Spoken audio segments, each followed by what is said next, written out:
Good morning all of you. कैसे हो आप सभी? बढ़िया एकदम। ओके ओके, स्टार्ट करते हैं फिर क्लास को।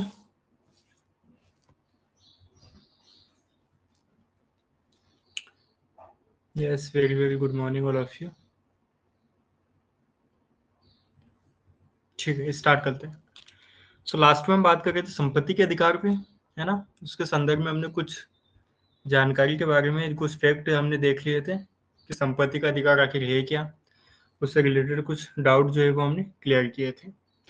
आज हम थोड़ा सा आगे बढ़ेंगे, लेकिन पिछली चीज़ों को हम एक शॉर्ट रिवीजन उसका कर लेते हैं ताकि हम आगे की चीज़ों को कनेक्ट कर पाएँ।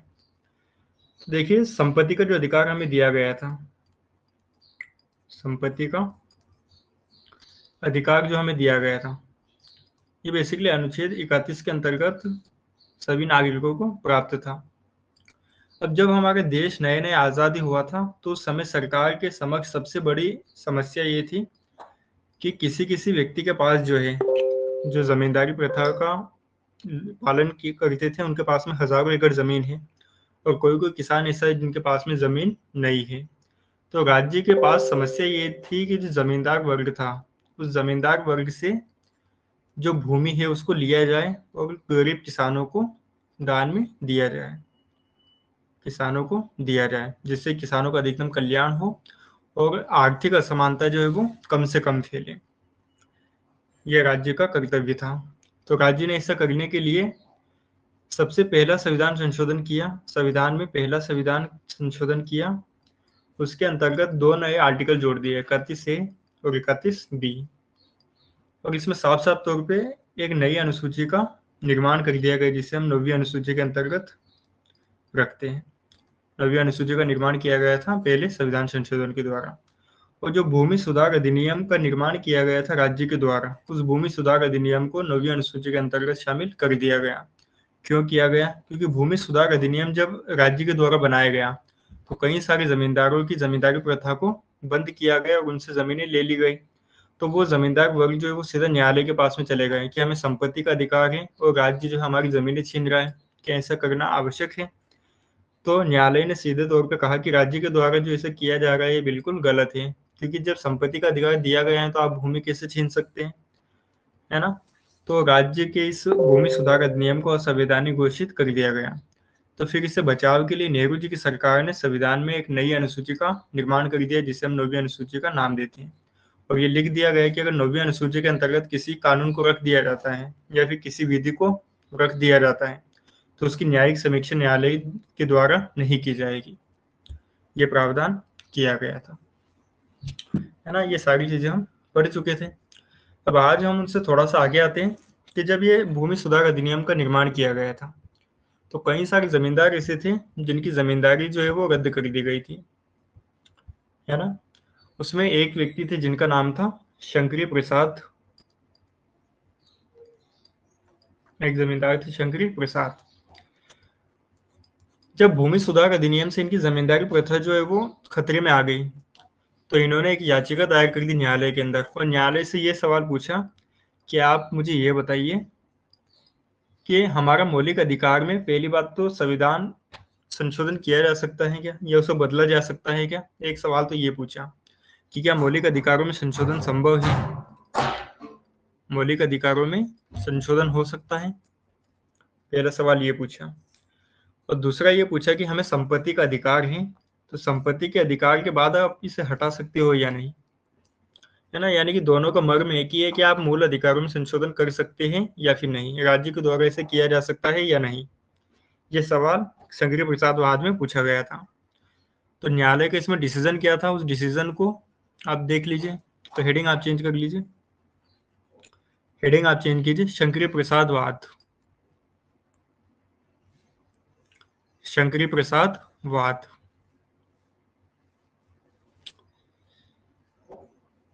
शंकरी प्रसाद वाद। अब शंकरी प्रसाद वाद में जो सबसे पहला क्वेश्चन पूछा गया था वो यही था कि क्या मूल अधिकारों में संशोधन संभव है। तो शंकरी प्रसाद वाद में आप पहली हेडिंग यही लगा लीजिए, पहला पॉइंट इसके अंदर पहली सब हेडिंग जो है वो यही लगा लीजिए, क्या मूल अधिकारों में संशोधन संभव है? क्या मूल अधिकारों में संशोधन संभव है?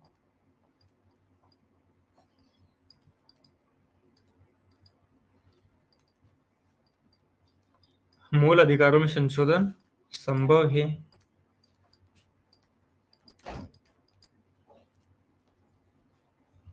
संभव है, क्वेश्चन मार्क लगाइए, इसके अंदर आप लिखिए डैश लगा के। न्यायालय ने पहले संविधान संशोधन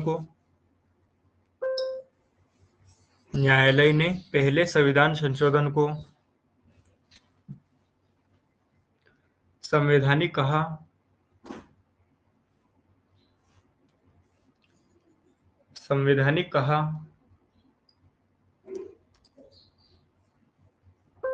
जिसका अभिप्राय है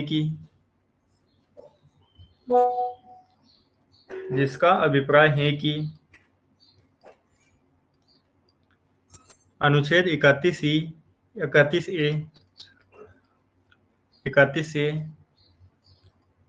और 31B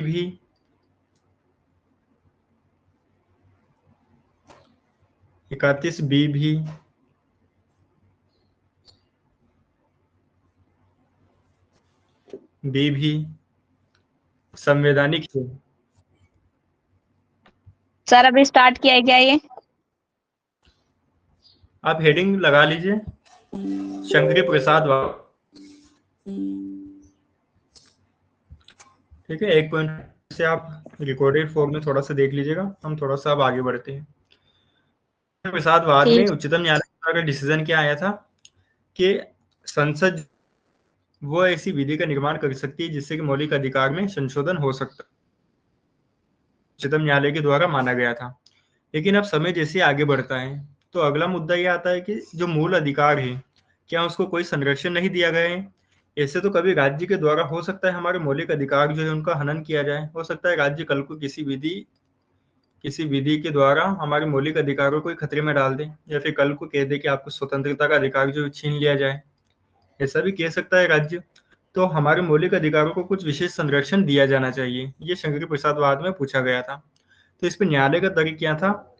न्यायालय ने कहा था 31A और 31B जो जोड़ा गया है, ये दोनों आर्टिकल जो नए जोड़े गए हैं, ये आर्टिकल जोड़े गए हैं संविधान संशोधन द्वारा। हमने अभी देखा ना, पहले संविधान संशोधन के द्वारा जोड़ा गया था, तो संविधान संशोधन विधि के द्वारा 31A और 31B जोड़ा गया था। और आप आर्टिकल 13(2) को आपने एक बार देखा ही होगा, जैसे कि मैंने पढ़ाया था, कहा भी था आपको, रिवीजन कर लेना इसको अच्छे से। 13(2) में यह बात कही गई है कि अगर राज्य के द्वारा किसी विधि का निर्माण किया जाता है और वह विधि हमारे मौलिक अधिकारों का हनन करती है तो न्यायालय के द्वारा उस विधि को रद्द कर दिया जाएगा। ये बात लिखी गई है अनुच्छेद 13(2) में। यस और नो लिखी गई है या नहीं लिखी गई है? मैसेज कीजिए फटाफट। यस सर, जी सर, है ना, तो 13(2) में ये चीज लिखी गई है। तो अब आगे जैसे न्यायालय ने बात कही कि 13(2) में साफ साफ तौर पे लिखा गया है कि राज्य के द्वारा ऐसी विधि का निर्माण किया जाता है कि वो मौलिक अधिकारों का हनन करती है, तो हम उसे क्या करेंगे? रद्द कर देंगे, ये न्यायालय ने कहा। तो फिर शंकरी प्रसाद ने कहा तो फिर रद्द करिए ना, हमारे मौलिक अधिकार में संपत्ति का अधिकार भी शामिल है, तो राज्य हमारी भूमि कैसे छीन सकता है? ये भी तो हमारी संपत्ति है, तो इसे आप रद्द करिए। तो न्यायालय ने क्या कहा उसे आप सुनिए, काफी इंपॉर्टेंट लाइन है। न्यायालय ने कहा कि आर्टिकल 13 क्लोज 2 में जिस विधि का उल्लेख किया गया है उस विधि में संविधान संशोधन विधि शामिल नहीं है। संविधान संशोधन विधि शामिल नहीं है, बल्कि उसमें सामान्य विधि शामिल है। सामान्य विधि शामिल है। अब जैसा ये शंकरी प्रसाद ने सुना तो वो कहा कि हैं ये क्या हो गया, है ना। तो न्यायालय ने इसको स्पष्टीकरण क्या दिया कि 13(2) में जो बात लिखी गई है उसको अगर हम व्यवहारिक रूप में देखते हैं तो जो सामान्य विधि है उसका मतलब है कि संसद अगर सामान्य बहुमत के द्वारा किसी विधि का निर्माण करती है और वो विधि अगर हमारे मौलिक अधिकारों का हनन करती है तो न्यायालय के द्वारा उस विधि को रद्द कर दिया जाएगा।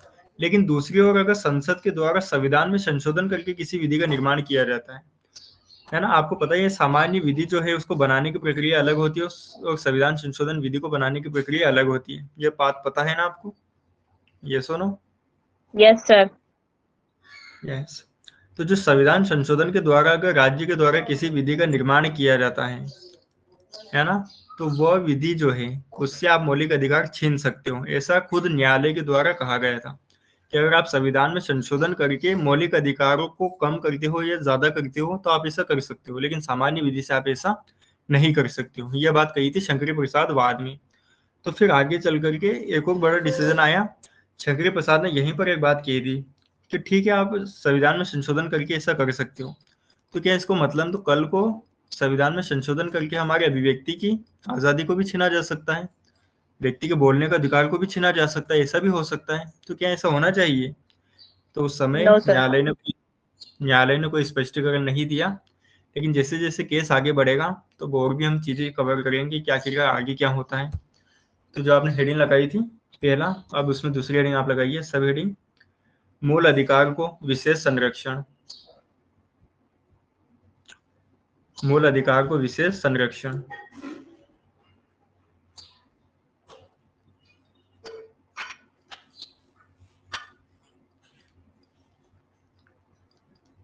मूल अधिकार को विशेष संरक्षण।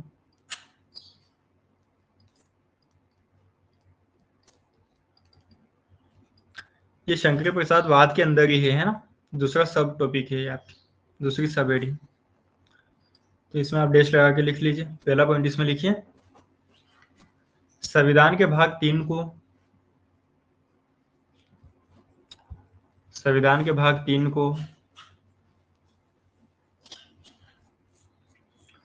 अनुच्छेद 13(2) के द्वारा 13 क्लोज 2 अनुच्छेद 13(2) के द्वारा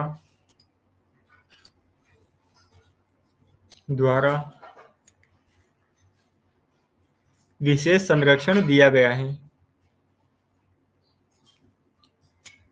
विशेष संरक्षण दिया गया है जिसके अनुसार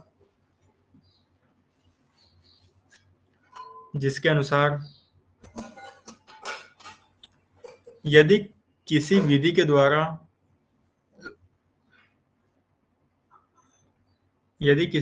द्वारा मूल अधिकारों का अतिक्रमण होता है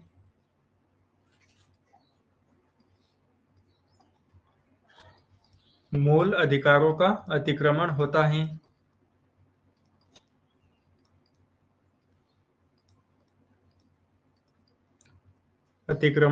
है तो इसे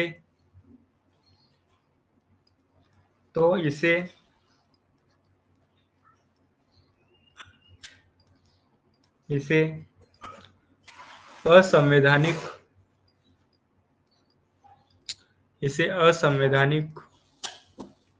घोषित कर दिया जाएगा। तो इसे असंवैधानिक घोषित कर दिया जाएगा।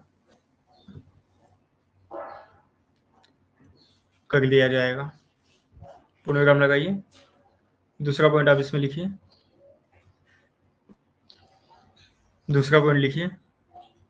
लेकिन उच्चतम न्यायालय ने कहा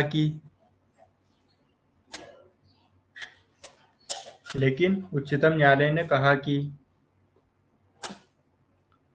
अनुच्छेद 13 क्लोज 2 में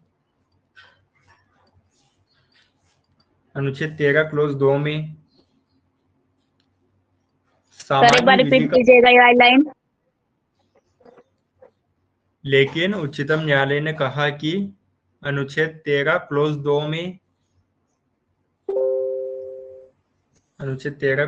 में सामान्य विधि का उल्लेख है।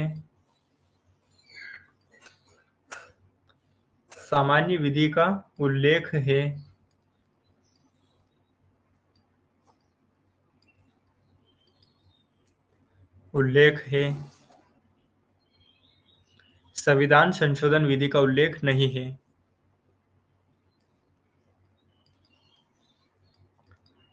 संविधान संशोधन विधि का उल्लेख नहीं है।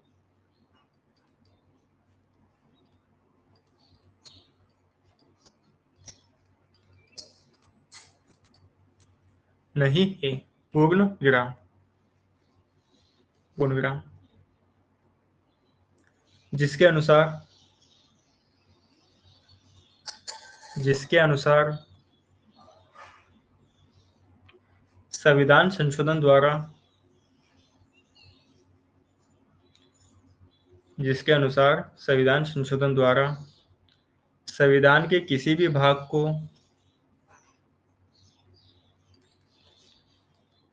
संविधान संशोधन के द्वारा संविधान के किसी भी भाग को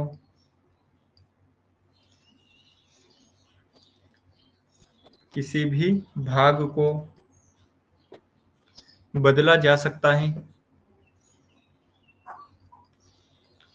किसी भी भाग को बदला जा सकता है।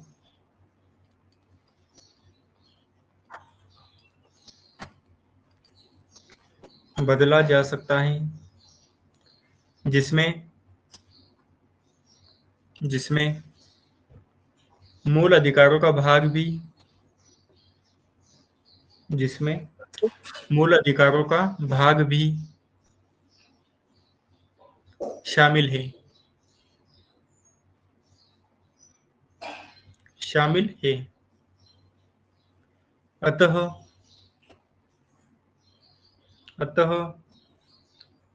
संसद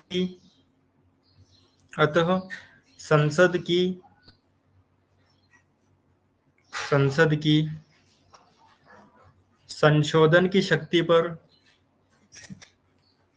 संसद की संशोधन की शक्ति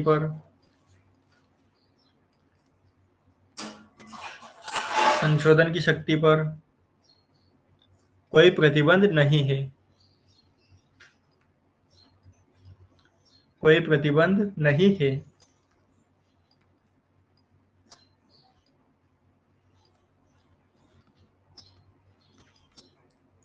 कोई प्रतिबंध नहीं है, पूर्ण विराम, पूर्ण विराम। अच्छा, आज की क्लास में देख पा रहा हूँ काफी स्टूडेंट ऐसे हैं जो कि नए हैं, तो आप इतने दिनों से क्लास की ज्वाइन नहीं कर रहे थे, उसका रीजन क्या हो सकता है ये आप मुझे मैसेज कर दीजिए, है ना। क्लासेस आपको निरंतर ज्वाइन करनी है, मैंने आपको काफी बार बताया है।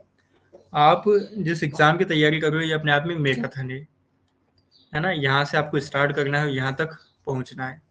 तो यहाँ से स्टार्ट करना है तो काफी बार आपको ऊपर भी जाओगे, नीचे भी जाओगे, है ना। ऐसे आपका सर्कल चलता रहेगा, कभी भी आप सीधी लकीर में यहाँ तक नहीं पहुँच पाओगे। तो इसमें जो निरंतरता बनाए रखने का काम जो करेगी वो आपकी क्लासेस करेगी। काफ़ी बार मैंने आपको कहा है क्लासेस आपको निरंतर ज्वाइन करनी है, लेकिन फिर भी कई सारे स्टूडेंट या तो क्लास लेते हैं बीच में चले जाते हैं, कई सारे लगातार क्लासेस नहीं ले पाते। अगर आपने क्लासेस ले ली है तो सफलता का 30% हिस्सा तो आपने पहले ही कवर कर लिया है ना। क्योंकि इस एग्ज़ाम में जो है आप निरंतर चलते रहना ही सबसे बड़ा आपका टेस्ट लिया जाता है कि आप में निरंतरता कितनी, पेशेंस कितना है ना। यही आपसे डिमांड की जाती है। जब आप इस क्लासेस को पूरा करते हैं, पेशेंस जो है वो आपके अंदर कितना भरा है वो यहीं पर आप साबित कर लेते हैं। तो आप 30% हिस्सा जो है वो यहीं पर कवर हो जाता है। बाकी बचा हुआ जो है वो आप क्लासेस के बाद में आपने रिवीजन कितना किया है, जैसे मैं आपको कहा है क्लास के तुरंत बाद जो रिवीजन कर डालिए।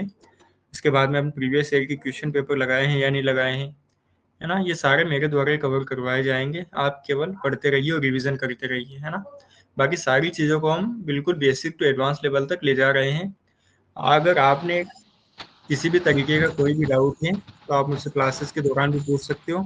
इसके अलावा कई सारे स्टूडेंट ऐसे हैं जो कि हो सकता है बीच में कई सारी बार आपको कुछ काम भी आएगा, हॉबी का भी, तो आप रिकॉर्डेड फॉर्म में क्लास ले लीजिए। लेकिन क्लास जो है वो आपको एक भी दिन मिस नहीं करना है। कोई अगर ज़रूरी काम आ जाए तो रिकॉर्ड फॉर्म में आप क्लास ले लीजिए, है ना। लेकिन आपको क्लासेस में जो है वो निरंतर बने रहना है, क्योंकि मंजिल जो है वो थोड़ी कठिन है, लेकिन इतनी भी नहीं कि हम उसे पा ना पाए। आगे इतनी बात समझ। सॉरी सर, मैंने लेट से ज्वाइन किया था, पता नहीं था सर क्लास के बारे में पहले। ओके, कोई बात नहीं, अभी पता चल गया होगा, टाइम टेबल आपको मिल गया होगा। निरंतर क्लासेस ज्वाइन कीजिएगा, एक दिन भी आपको मिस नहीं करना है ना। क्योंकि एक भी दिन अगर आपने क्लास को मिस किया तो आप अंडरस्टैंडिंग नहीं बना पाते जो कि आपकी बननी चाहिए थी। अब मैं आपको शंकरी प्रसाद वाद पढ़ा रहा हूँ, अगर आपने लगातार क्लासेस ज्वाइन नहीं की थी तो आपको ये कैसे पता चलेगा शंकरी प्रसाद वाद आखिरकार आया क्यों था, उसके आने का कारण क्या था, बताइए आप, संपत्ति का अधिकार अगर नहीं आता या फिर संपत्ति के अधिकार को सीमित करने का प्रयास नहीं किया जाता नेहरू सरकार के द्वारा, तो क्या शंकरी प्रसादवाद आ पाता? ये सुनो,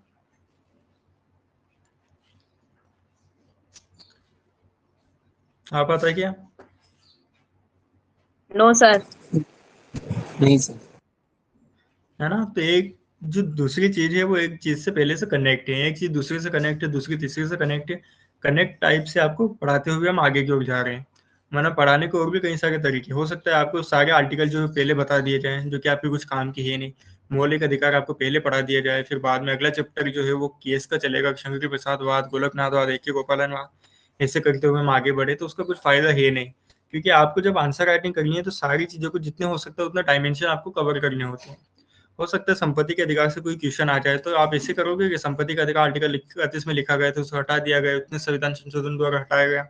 ऐसे तो आप नहीं लिखोगे ना। उसको लिखने का एक बेसिक जो तरीका होता है उस तरीके से आप लिखोगे। और मैंने आपको काफी बार वो तरीका बताया भी था। अगर ये आपकी कॉपी है तो संपत्ति का अधिकार जो है, अगर उसके बारे में कोई क्वेश्चन आता है तो भूमिका में आप थोड़ा सा संपत्ति के अधिकार के बारे में लिख दीजिए। मेन बॉडी जो उसमें आपको क्या करना है कि संपत्ति का अधिकार जो था उसके बारे में संविधान में कोई प्रावधान था क्या। अगर संविधान में कोई प्रावधान था तो उस प्रावधान के बारे में आप लिख दीजिए। अगर संविधान के बाद में अगर न्यायालय का कोई उसमें डिसीजन था तो उससे आप लिख दीजिए। फिर उसे हटाया क्यों गया तो हटाने का आप कारण लिख सकते हैं, है ना। उसके बाद में अंत में निष्कर्ष लिख दीजिए। इस टाइप से आपको हमेशा आंसर राइटिंग करनी है। और ये मैं आपको प्रैक्टिस भी करवाता हुआ चलता हूँ साथ के साथ में। लेकिन जब आप क्लासेस निरंतर ज्वाइन नहीं करते हो तो आपका जो फ्लो रहता है वो टूट जाता है, फिर उसको बनने में काफ़ी ज़्यादा समय लगता है। तो इसलिए कोशिश कीजिएगा क्लासेस निरंतर ज्वाइन कीजिएगा। और कई सारे स्टूडेंट जो मैं देख पा रहा हूँ अभी जस्ट नए ही, मुझे ऐसा लगता है वो नए स्टूडेंट्स ही हैं। और एक दो ऐसे हैं जो कि अभी क्लास ली, आधे घंटे पढ़ेंगे, उसके बाद में फिर ऑफ करके पता नहीं क्या करने लग जाएंगे। फिर 5 मिनट बाद फिर क्लास में आएंगे, फिर 10 मिनट के लिए चले जाएंगे। ऐसा मत कीजिए आप। पढ़ना है, निरंतर पढ़ना है, बीच बीच में रुक के बिल्कुल भी नहीं पढ़ना है। मेरी इतनी बात समझ में आई हो तो ओके लिखिए मैसेज के थ्रू।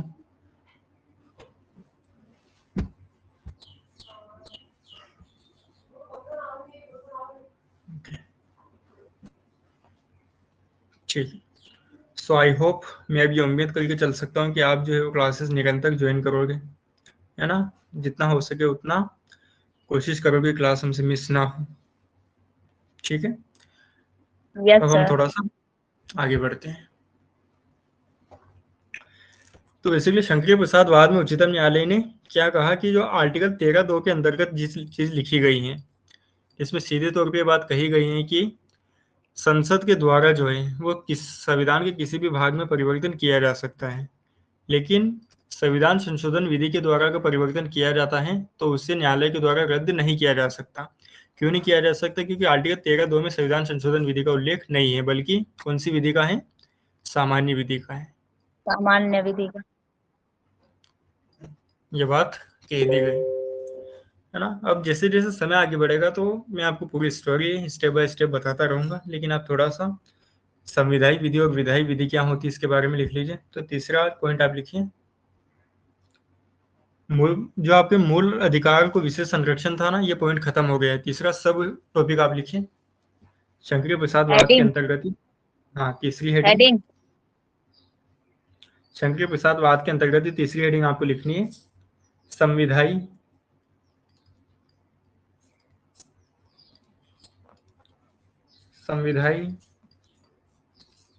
और विधायी शक्ति में अंतर। संविधायी और विधायी शक्ति में अंतर।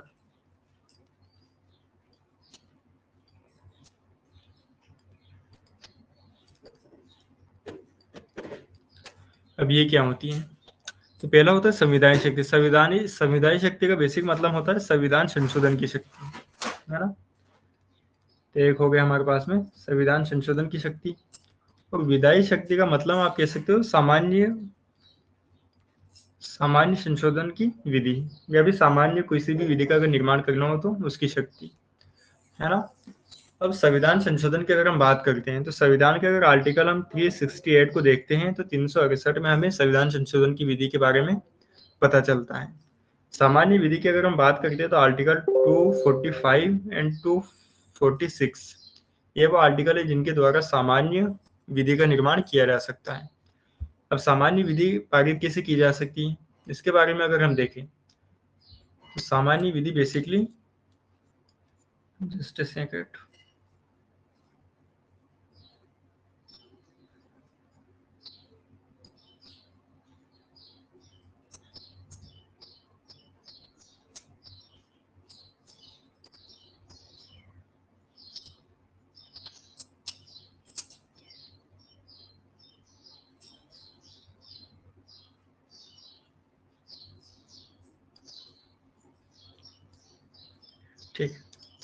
ठीक है।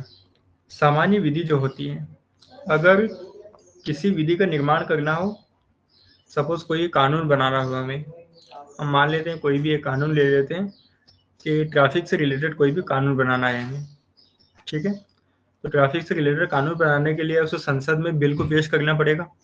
बिल को पेश करने के बाद में सामान्य बहुमत से उसको लागू करना पड़ेगा। सामान्य बहुमत क्या होता है? सामान्य बहुमत का अर्थ होता है कि सपोज सदन के अंदर 200 लोग बैठे हुए हैं। अब 200 लोगों में से 101 लोग ने इस बिल के पक्ष में अपना बहुमत डाल दिया या अपना मतदान कर दिया, तो बहुमत मिल गया इसको, 101 वोट इसको मिल गए, बाकी 99 वोट इसके विपक्ष में चाहे हो, इसको पारित कर दिया जाएगा। तो इसे हम कहेंगे सामान्य विधि, क्योंकि सामान्य बहुमत के द्वारा पारित विधि को सामान्य विधि कहा जाता है। लेकिन इसकी तुलना में जो विशेष बहुमत होता है, विशेष बहुमत काफी ज्यादा मुश्किल होता है। इसमें होता है कि इसमें टोटल 2/3 बहुमत प्राप्त करना आवश्यक होता है। अब 2/3 बहुमत क्या है, इसमें कोरम कितना होना चाहिए, सारी बातें हम करेंगे जब हम आगे चल करके संसदीय विधि पढ़ेंगे, है ना, संसद को पढ़ेंगे, तब वहां पे इन सारी चीजों को हम डिटेल से कवर करेंगे। यहाँ पे चूंकि एक इसके बारे में, ठीक है। तो शंकर प्रसाद वाद के अंतर्गत कौन सी बात की थी कि आर्टिकल 13(2) के अंतर्गत जिस विधि का बारे में बताया गया है वो एक संविधान संशोधन विधि नहीं है बल्कि सामान्य विधि है, ठीक है। तो आपने जो हेडिंग लगाई थी अभी, संविधायी और विधायी शक्ति में अंतर, संविधायी और विधायी शक्ति में अंतर, इसमें आप डेश लगा के लिखिए। उच्चतम न्यायालय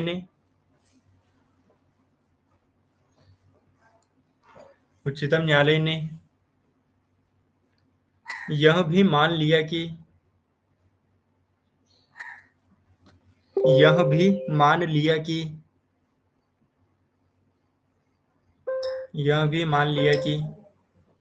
अनुच्छेद 368 में संसद को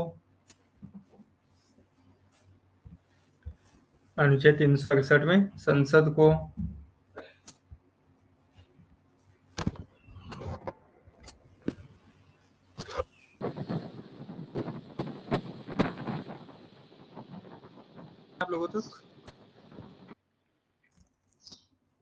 368 में संसद को 368 में संसद को संविधायी शक्ति प्राप्त है,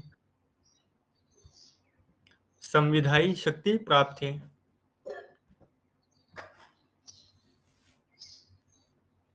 संविधायी शक्ति प्राप्त है, जबकि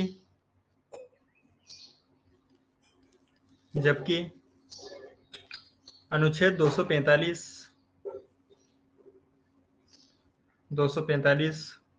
व 246 के अंतर्गत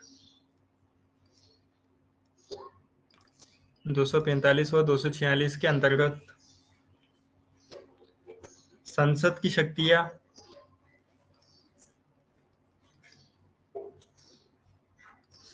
शक्तियां विधायी हैं,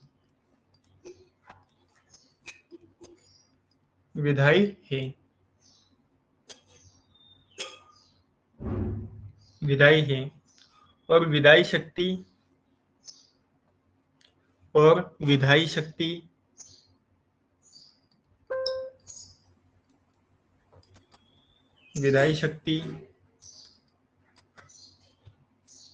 या सामान्य विधि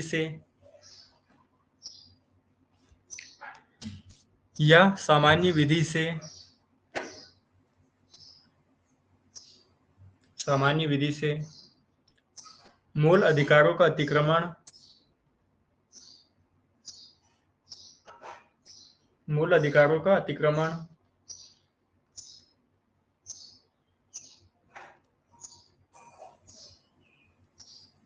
मूल अधिकारों का अतिक्रमण संभव नहीं है, संभव नहीं है।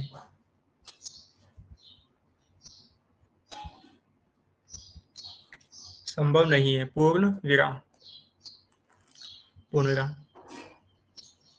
हो गया यहाँ तक सबका? ये सुनो, मैसेज कीजिए जल्दी। यस सर, हो गया। ओके। सो शंकरी प्रसाद वाद में ये बात स्पष्ट कर दी गई है ना कि 13(2) के अंतर्गत जो विधि है वो सामान्य विधि है, संविधान संशोधन विधि नहीं है। तो शंकरी प्रसाद ने कहा माय लॉर्ड, इसका मतलब मेरा जमीन वो तो गया। तो न्यायालय ने स्पष्ट तौर पे कहा जी हाँ, आपका जमीन गया। तो उनका जमीन जो है वो छीन लिया गया और राज्य के द्वारा उसे अधिग्रहित कर लिया गया। इसके कुछ समय पश्चात ही एक और जमींदार थे जिनका नाम था गोलकनाथ। गोलकनाथ। अब गोलकनाथ जो है वो बेसिकली पंजाब से थे। तो पंजाब राज्य के द्वारा भी भूमि अधिग्रहण से संबंधित कुछ कानून बनाए गए, भूमि सुधार से संबंधित कानून बनाए गए। तो उसमें गोलकनाथ जो थे इनकी जमीन को भी छीन लिया गया। तो ये भी पहुंच गए न्यायालय। कहाँ पहुंच गए? न्यायालय। और न्यायालय में कहा माय लॉर्ड, मेरे अधिकारों का हनन हुआ है। न्यायालय ने कहा कि क्या हुआ, पहले ये तो बताओ। तो इन्होंने कहा कि संपत्ति का अधिकार हमें दिया गया है कि नहीं दिया गया। तो न्यायालय ने कहा बिल्कुल दिया गया है। तो देखो ये पंजाब राज्य क्या कर रहा है, इसने मेरी संपत्ति के अधिकार को छीना, मेरी जमीन छीन ली माय लॉर्ड इसने। तो इसने कहा अच्छा तुम्हारी जमीन छीन ली, बुलाओ पंजाब को, है ना। तो ये मुकदमा चला था गोलकनाथ वर्सेस पंजाब राज्य का। तो फ्रेश पेज में नई हेडिंग आप लगा लीजिए, गोलकनाथ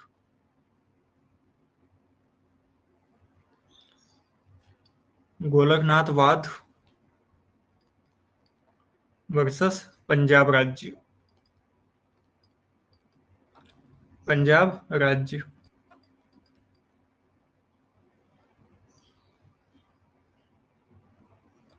पंजाब राज्य।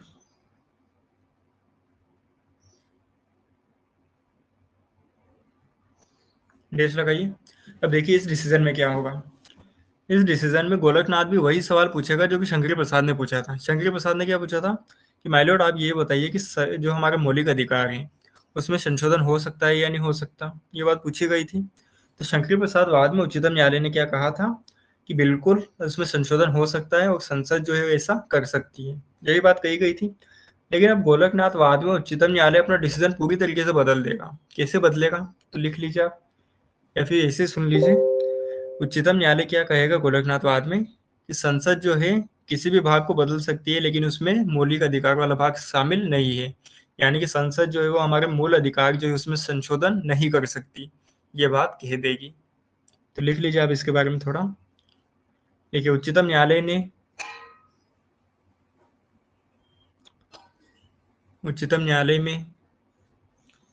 17वें संविधान संशोधन को 17वें संविधान संशोधन को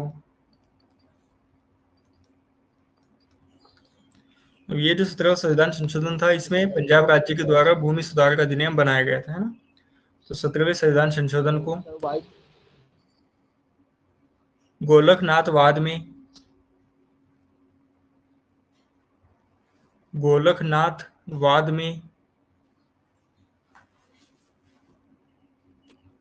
गोलकनाथ वाद में ब्रैकेट में आप लिखिएगा। गोलकनाथ वाद में बेसिकली 11 न्यायाधीशों की बेंच बनी थी, तो ब्रैकेट में आप लिख दीजिएगा 11 न्यायाधीशों की बेंच।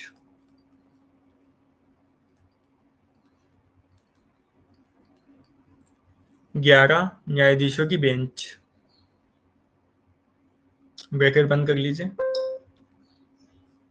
गोलकनाथ वाद में चुनौती दी गई। 17वें संविधान संशोधन को गोलकनाथ वाद में चुनौती दी गई।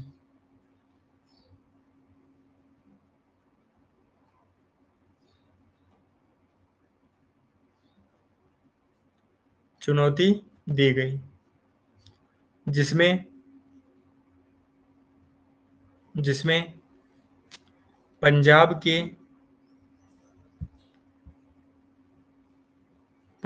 के भूमि सुधार अधिनियम को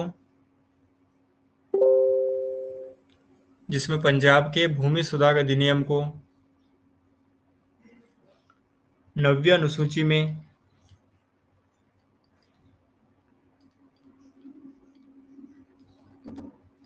अनुसूची में शामिल किया गया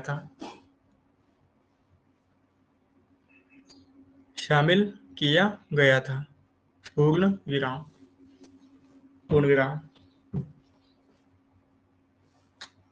हो गया यहाँ तक सबका? यस और नो मैसेज कीजिए जल्दी से। हो गया यहाँ यस तक? सर। ओके।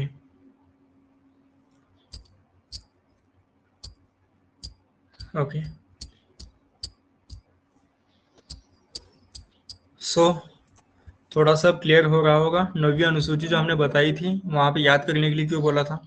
नवीं अनुसूची के अंतर्गत अगर किसी कानून को रख दिया जाता है, विभूति यहाँ से जो है मेरी वॉइस बिल्कुल क्लियर है। आप एक काम करिए, लीव करके वापस से क्लास ज्वाइन कीजिए, ठीक है। देखिए, नवीं अनुसूची में अगर किसी कानून को रख दिया जाता है तो उसका न्यायिक समीक्षा उच्चतम न्यायालय के द्वारा नहीं की जाएगी। यही हमने पढ़ा था। अब पंजाब राज्य ने जो भूमि सुधार अधिनियम बनाया था, उसको नवीं अनुसूची में रख दिया गया। अब उसकी न्यायिक समीक्षा उच्चतम न्यायालय नहीं कर सकता, और उसमें गोलकनाथ जो व्यक्ति था, उसकी जमीन चली गई। तो उसने यही सवाल कर दिया कि देखिए, मेरी जमीन गई है और ये संपत्ति का अधिकार मेरा मौलिक अधिकार है, ठीक है। तो आप जो है मेरी संपत्ति के अधिकार की रक्षा कीजिए, क्योंकि आर्टिकल 32 के अंतर्गत आप हमारे मौलिक अधिकारों की रक्षा का दायित्व दिया गया है, ऐसा गोलकनाथ का कहना था। तो फिर उच्चतम न्यायालय ने क्या कहा? उच्चतम न्यायालय ने कहा कि ठीक है, हम आपके केस को थोड़ा सा क्लियर कर देते हैं। संसद जो है वो मौलिक अधिकारों में संशोधन नहीं कर सकती, ये बात कही गई थी गोलकनाथ वाद में। तो आप गोलकनाथ वाद में पहली सब हेडिंग बनाइए। क्या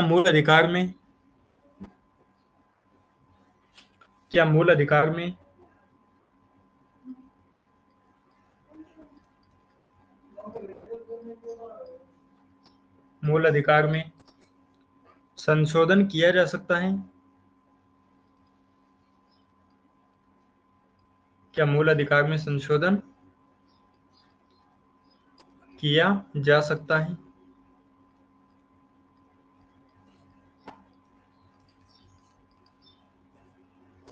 किया जा सकता है? क्वेश्चन मार्क लगा लीजिए। ये क्वेश्चन है ना सर? हाँ, क्वेश्चन है। ये सवाल है जो कि गोलकनाथ वाद में पूछा गया था। तो इसका जवाब क्या दिया उच्चतम न्यायालय ने? तो इसमें लिख लीजिए आप, अगली लाइन से इसी में। ठीक है, न्यायालय ने एक ऐतिहासिक निर्णय देते हुए कहा, न्यायालय ने एक ऐतिहासिक निर्णय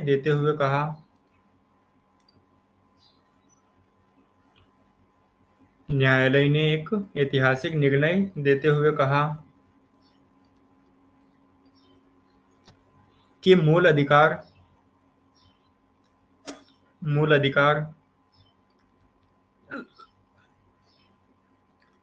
संविधान के सर्वाधिक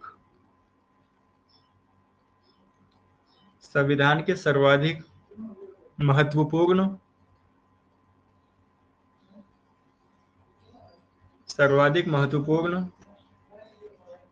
व पवित्र भाग है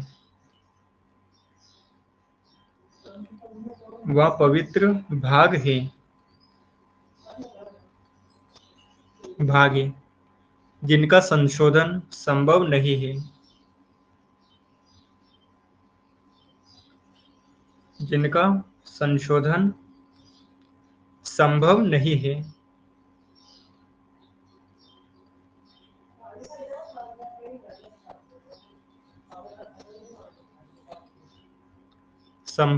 है। नहीं है। पूर्ण विराम लगाइए। अब जैसे ही न्यायालय ने बात कही तो गोलकनाथ जी खुश हो गए। गोलकनाथ जी ने कहा, माय लॉर्ड, मैं आपके पाँव पड़ता हूँ, बहुत अच्छा काम किया आपने, है ना। फिर न्यायालय ने कहा रुको रुको, अभी सब्र करो, थोड़ा सा इंतजार तो करो। लेकिन उससे पहले गोलकनाथ ने क्या कहा कि आपने जब ये बात कही थी कि संविधान में कोई भी संविधान के मौलिक अधिकार जो वाला जो भाग है उसमें कोई भी संशोधन नहीं हो सकता है, तो इसका मतलब मुझे अपनी जमीन वापस मिलेगी माय लॉर्ड। तो माय लॉर्ड ने उसे कहा भाग जाओ यहाँ से, जमीन वगैरह कुछ नहीं मिलेगा अब तुम्हें, चले जाओ यहाँ से। तो गोरखनाथ ने पूछा माय लॉर्ड मुझे अपनी जमीन क्यों नहीं मिलेगी, आप ही ने तो कहा कि मौलिक अधिकार जो है वो पवित्र भाग है, इसमें संशोधन नहीं हो सकता।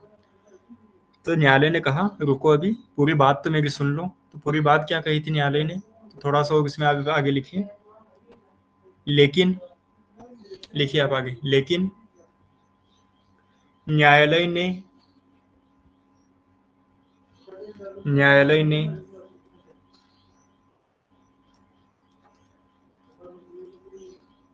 न्यायालय ने भविष्यलक्षी विधि का भविष्यलक्षी विधि का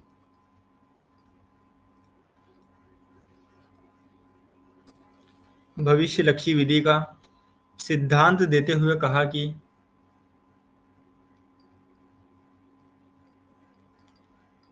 सिद्धांत देते हुए कहा कि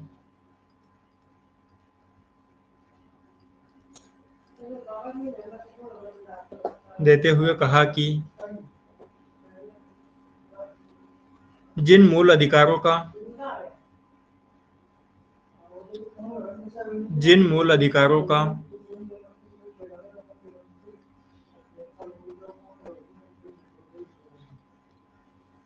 जिन मूल अधिकारों का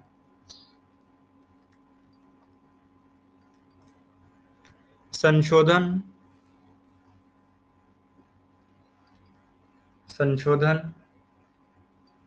ब्रैकेट में लिखिएगा अतीत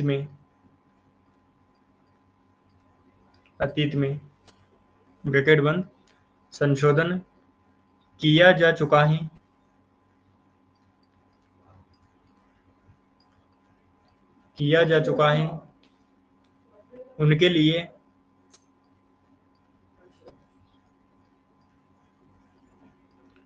उनके लिए यह निर्णय लागू नहीं होगा। उनके लिए यह निर्णय लागू नहीं होगा।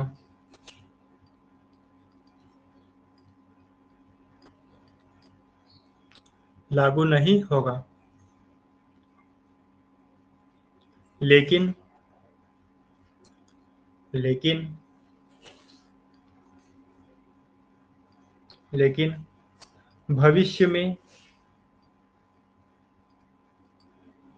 भविष्य में मूल अधिकारों का संशोधन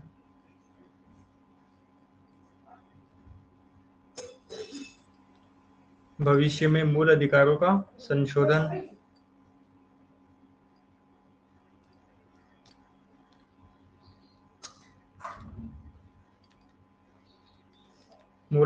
संशोधन संभव नहीं है।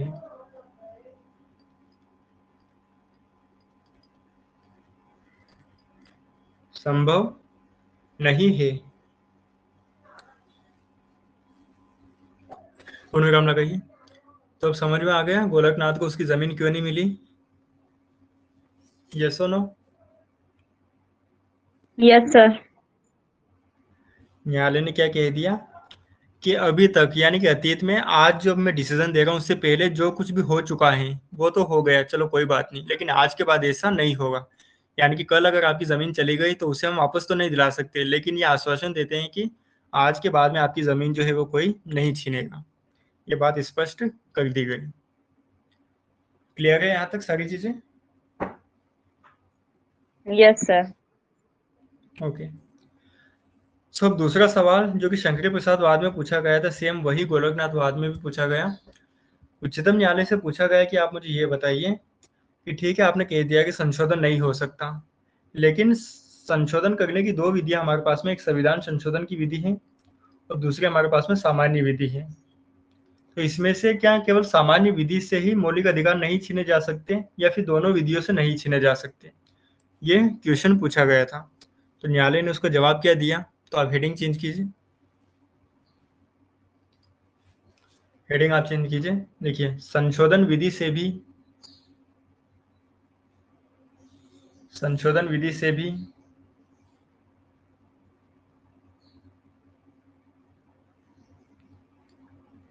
संशोधन विधि से भी मूल अधिकार का अतिक्रमण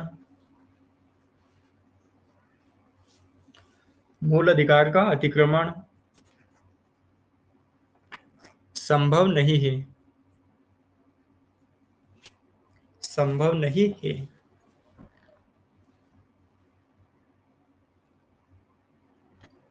संभव नहीं है। हेडिंग है ये। हाँ, ये हेडिंग है, डैश लगाइए।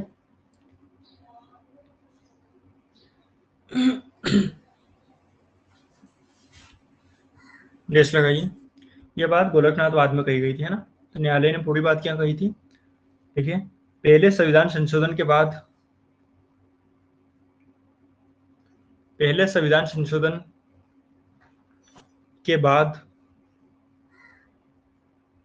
मूल अधिकारों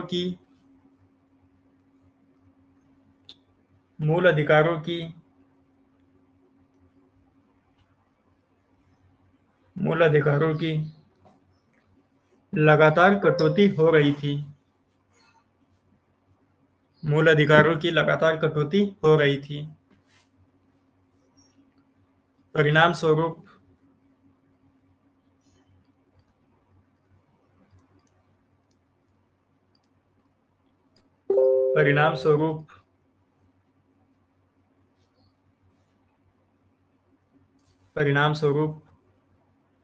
न्यायालय ने कह दिया कि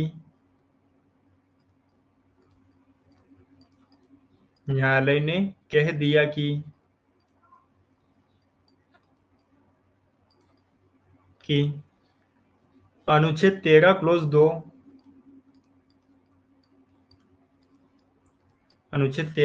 2 का प्रतिबंध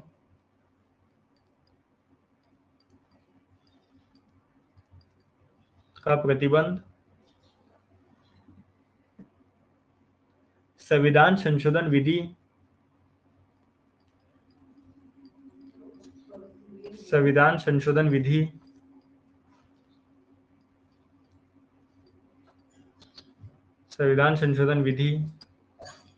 पर भी लागू होता है।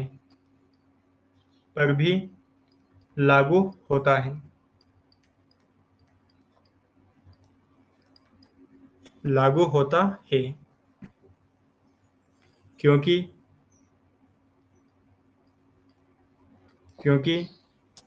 अनुच्छेद 13 क्लोज 2 में उल्लेखित विधि शब्द में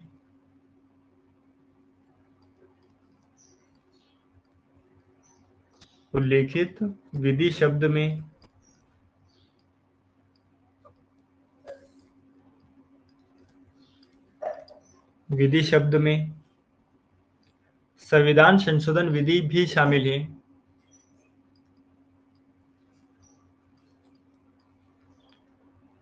संविधान संशोधन विधि भी शामिल है।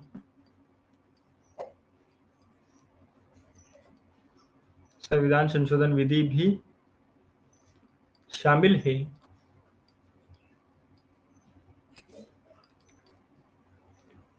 पूर्ण विराम लगाइए। इसलिए मूल अधिकारों की कटौती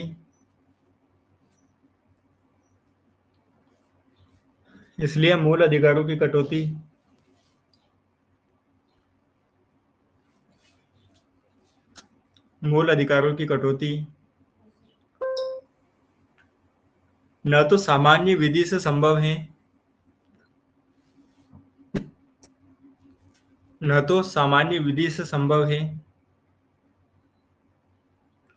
और न ही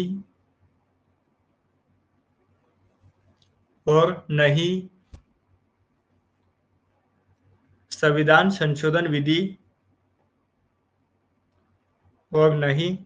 संशोधन विधि द्वारा हो सकती है। न ही संविधान संशोधन विधि द्वारा हो सकती है।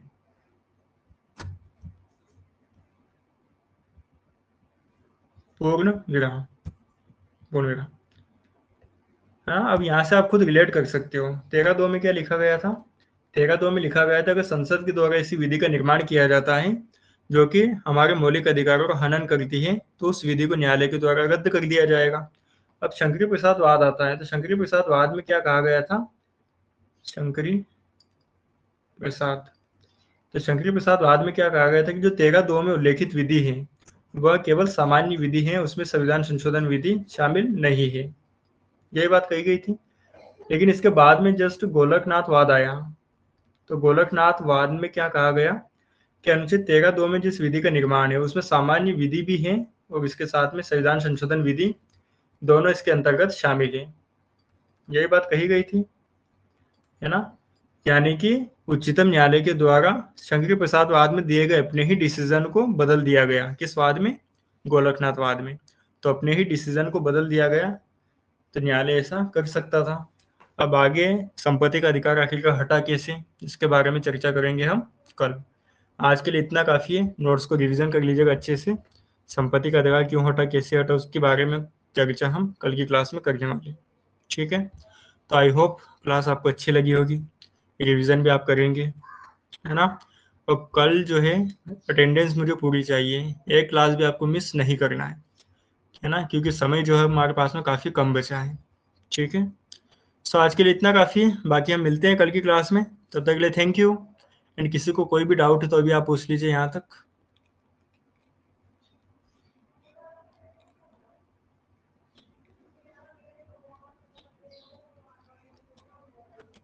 यहाँ तक किसी को कोई डाउट है क्या?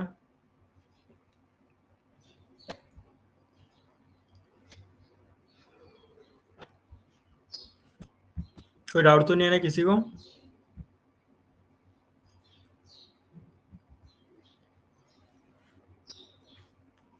ओके, ठीक है ना? ऑलरेडी आपके सारे डाउट जो क्लियर हो चुके होंगे।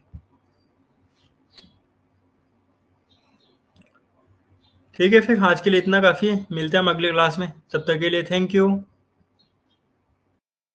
नमस्ते सर। यस।